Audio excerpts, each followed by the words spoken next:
ঝুঁকি আছে জেনেও কক্সবাজারের পাহাড়ের পাদদেশে বসবাস করছেন লাখো মানুষ। অভিযোগ আছে প্রভাবশালীরা পাহাড় কাটছে আর অল্প টাকায় সেখানে বসবাসের সুযোগ পেয়ে ঝুঁকি নিয়ে থাকছে নিম্ন আয়ের মানুষ।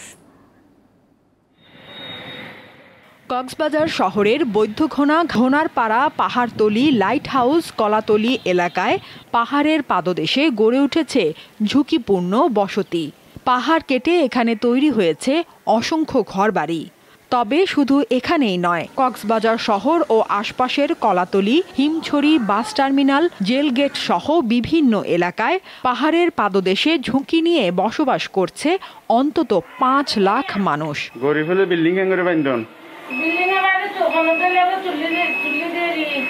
ভারী বৃষ্টিতে এখানে পাহাড় ধসে প্রাণহানি ঘটে প্রতি বছর। তবে মৃত্যু ঝুঁকি জেনেও নানা অজুহাতে এসব জায়গা ছাড়তে নারাজ বসবাসকারীরা।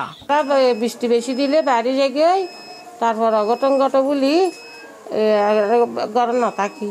আমরা অভাবের কারণে থাকি, এই জন্য সরকার যদি এখন কর দিলে আর যাইতে পারি।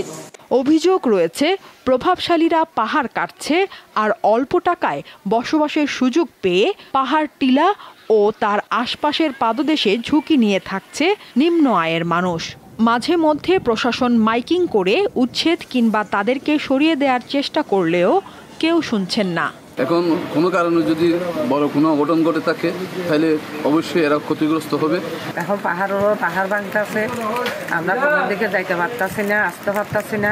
আরে কিছু লোক আছে এগুলা পার কাটতে মানা করলে বা তাদেরকে বারণ করতে গেলে তারা আরো কিছুদিন পরে দেয় আমাদের বিরুদ্ধে মামলা হামলা, সাংবাদিক ভাইয়ের বিরুদ্ধে বা আমরা জনপ্রতিনিধি আমাদের বিরুদ্ধে পুলিশকে টাকা দিয়ে এরা আমাদের বিরুদ্ধে মামলা নেওয়ার চেষ্টা করে।